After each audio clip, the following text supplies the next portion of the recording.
Beredar sebuah video yang menayangkan seorang pria yang berkoar-koar di depan kantor Kementerian Kesehatan Republik Indonesia, Jalan Rasuna Said, Jakarta Selatan, DKI Jakarta. Siapakah pria tersebut? Tidak lain dia adalah seorang pegiat media sosial yang bernama Babe Aldo. Babe Aldo datang bersama tim dan juga rombongannya ke kantor Kementerian Kesehatan Republik Indonesia pada tanggal 13 Januari 2022. Adapun tujuan dari Babe Aldo dan teman-temannya mendatangi kantor Kementerian Kesehatan Republik Indonesia tersebut tidak lain adalah ingin mempertanyakan tentang kewajiban vaksin bagi seluruh rakyat Indonesia, terutama dan semua kalangan, dari kalangan yang tua hingga anak-anak. Yang lebih mengherankan lagi teman-teman semuanya dan pemirsa dimanapun berada, akhir-akhir ini kita sebagai orang tua telah diwajibkan kepada anak-anak kita sejak kelas 1, mulai dari kelas 1 hingga kelas 6 SD harus divaksin. Apabila tidak divaksin, maka anak-anak tersebut tidak boleh mengikuti pelajaran tatap muka di sekolah.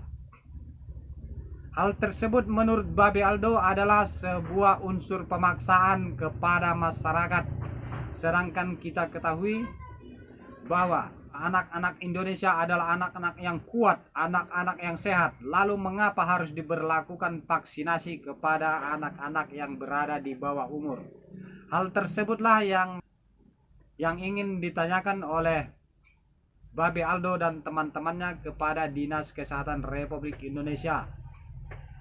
Namun disayangkan sekali pihak dari Kemenkes Republik Indonesia terkesan menutup mulut dan tidak mau memberikan keterangan kepada masyarakat apa sebenarnya rencana atau yang ada di balik vaksinasi untuk seluruh kalangan teman-teman semuanya. Teman-teman semuanya, untuk lebih jelasnya, marilah kita saksikan video berikut. Dan silakan teman-teman dan pemirsa semuanya yang menyaksikan video ini, berikanlah komentar kalian dan saksikan video tersebut dengan cara akurat berulang kali. Karena ini merupakan hal yang sangat penting bagi kita. Sebab jujur saja teman-teman, tidak sedikit dari kita orang-orang tua yang menginginkan, yang ingin tahu apa sebenarnya jenis obat atau vaksinasi yang akan diberikan kepada anak kita yang akan disuntikkan. Sedangkan anak-anak kita adalah termasuk anak-anak atau balita yang berada di bawah umur 12 tahun. Sedangkan teman-teman semuanya, kita ketahui seperti ikan laut itu adalah tidak ada seorang pun atau ilmuwan dari atau dokter manapun yang mengatakan ikan laut itu tidak bergizi dan tidak mengandung vitamin. Lalu mengapa dari sebagian masyarakat atau rakyat Indonesia tidak memakan ikan laut? Sedangkan jelas-jelas ikan tersebut adalah ikan yang mengandung vitamin dan juga gizi yang banyak. Lalu mengapa tidak semua kalangan bisa memakan ikan laut? Itu saja teman-teman semuanya sebagai contoh. Lalu vaksinasi. Vaksinasi yang kita tidak mengetahui apakah unsur atau elemen yang terkandung di dalam vaksinasi itu diberlakukan untuk seluruh masyarakat, kalangan masyarakat. Kita tidak bisa menjamin apakah di dalam vaksinasi tersebut adalah mengandung obat atau apapun. Sebab Kementerian Kesehatan Republik Indonesia juga tidak mau memberikan keterangan kepada masyarakat. Dan pihak dari Kemenkes tersebut terkesan menutup mulut. Oke teman-teman, marilah kita saksikan video berikut. Semoga menjadi inspirasi bagi teman-teman semuanya. Silakan mohon berkenan juru bicara dari Ibu atau Bapak sekalian. Ya, siap.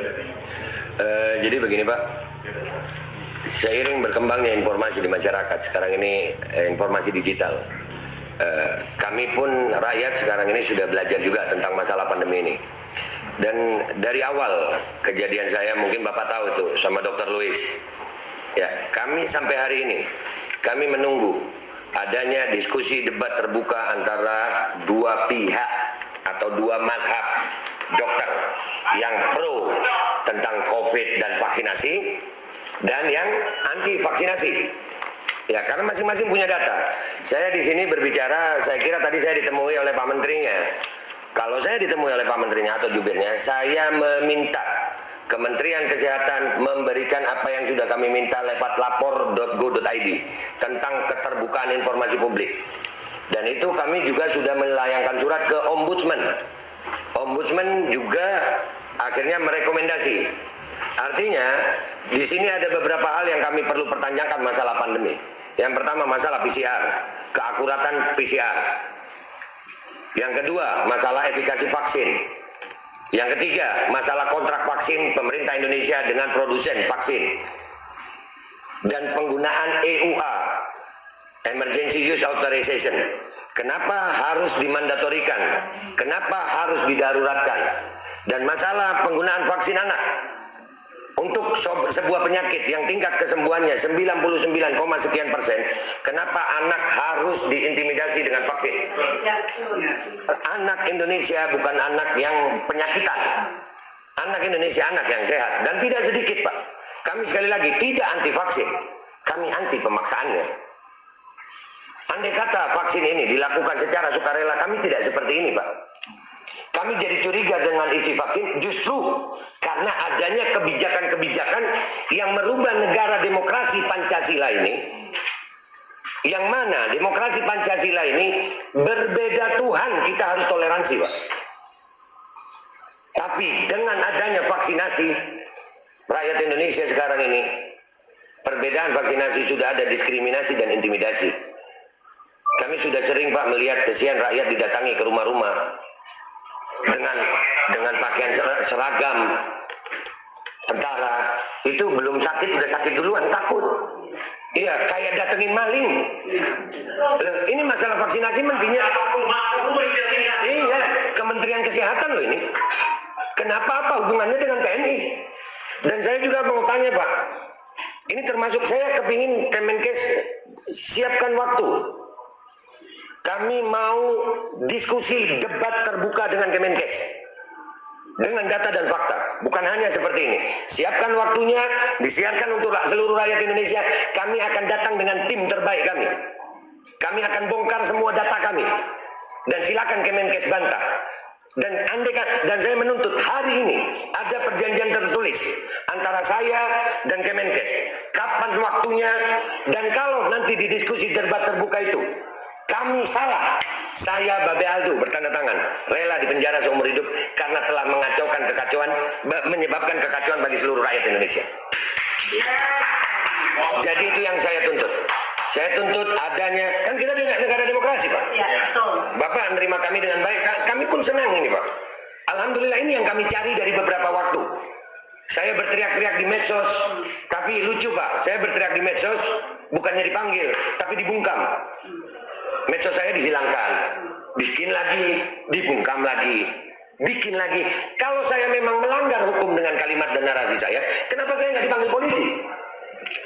Kenapa pihak Kemenkes tidak mau memanggil saya? Apakah memang karena saya benar tapi didiamkan? Atau kalian tahu apa? Nah, ini yang perlu kami diskusikan. Kehadiran kami di sini sekarang ini, Pak, khususnya kami ini yang masalah vaksinasi. Kami menuntut keterbukaan informasi publik dan itu dilindungi oleh undang-undang. Ada KIP, undang-undang KIP ada.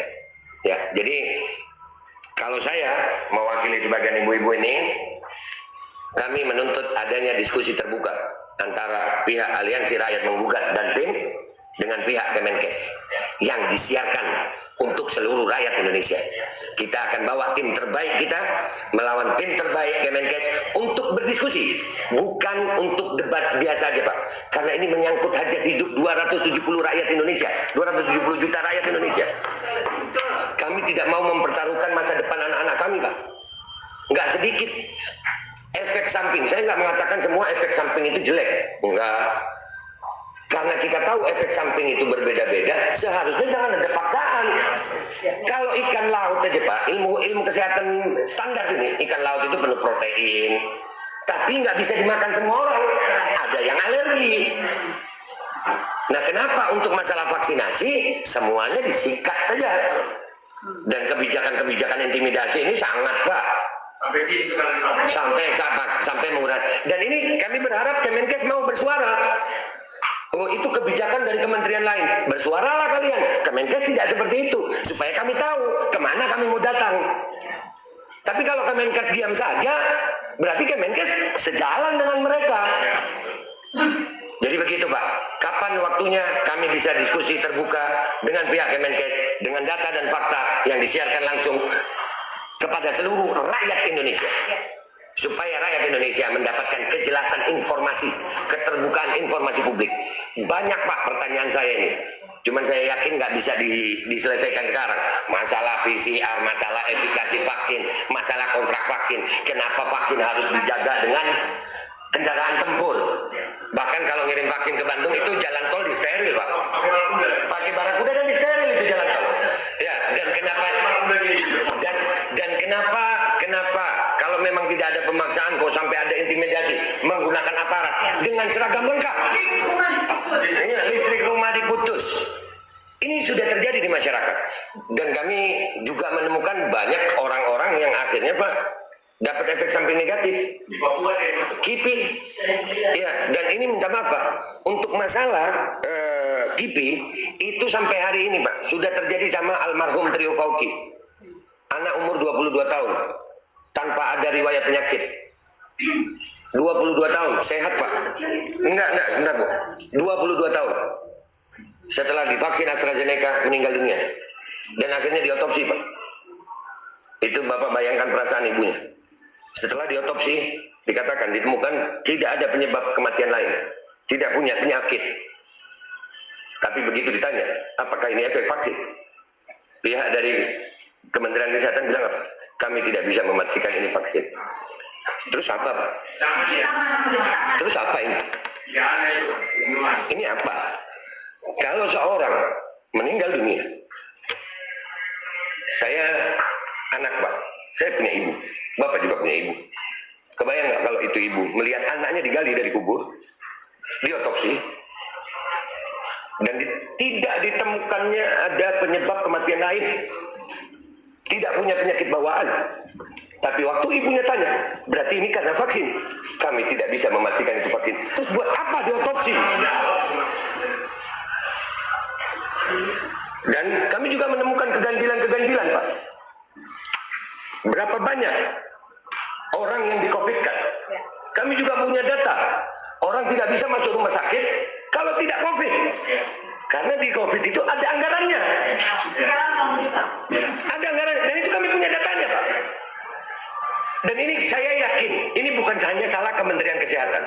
Tapi paling tidak Kementerian Kesehatan kami minta menjadi corong pertama yang mau bersuara masalah ini. Adanya keterbukaan informasi publik tentang keseluruhan masalah pandemi. Dari mulai masalah protokol kesehatan, protokol penggunaan obat di awal COVID. Karena kami menemukan Pak di protokol dari kesehatan tidak ada pemeriksaan gula darah. Padahal semua pasien mestinya gula darah. Itu ada. Ya, dokter lebih tahu. Saya bukan dokter, tapi saya belajar. Saya bilang tadi kan Pak, untuk memahami ilmu kedokteran sekarang nggak perlu jadi dokter Pak. Banyak informasi, tinggal kita pintar-pintar memilahnya. Dan selama saya berbicara tentang aktivis COVID ini Pak, saya tidak pernah berbicara tanpa bukti, data, dan fakta. Dengan jurnal. Dan saya juga punya guru-guru di belakang saya yang mungkin mereka belum mau tampil sekarang. Tapi saya yakin kalau Kemenkes membuka pintu diskusi ini, maka semua tim saya akan turun. Dan itu kredibel. Mungkin kalau seorang Babe Aldo cuma lulusan SMA, tapi di belakang gue, minta maaf Pak, di belakang saya ada profesor-profesor juga. Orang-orang yang ahli dalam bidangnya. Dan kami meminta dari pihak Kemenkes untuk terjadi diskusi terbuka itu untuk keterbukaan informasi seluruh masalah COVID, mulai dari awal sampai akhir hari ini. Dan kalau itu tidak dipenuhi, maka kami menengarai bahwasanya memang terjadi rencana busuk di balik pandemi. Karena kami tidak menuntut macam-macam. Kami menuntut untuk terjadinya rezeki. Saya tidak menuduh Kemenkes salah. Bahkan saya juga siap kalau saya salah. Di perjanjian itu, kalau saya salah, penjara saya seumur hidup. Karena saya sebagai warga negara Indonesia yang baik, dengan selama ini perjuangan saya, berarti saya salah dan saya telah mengacaukan program pemerintah. Dan untuk itu saya rela dihukum seumur hidup sebagai bentuk cinta saya kepada negara kesatuan Republik Indonesia. Tapi kalau saya benar, tolong rubah semua kebijakannya. Kita perlu pejabat-pejabat yang punya integritas terhadap bangsa. Kita nggak mau nurut-nurut aja Pak sama asing. Kita punya ahli-ahli di Indonesia yang besar kok Pak. Jadi itu aja Pak dari saya berharap aspirasi kami ini bisa diterima.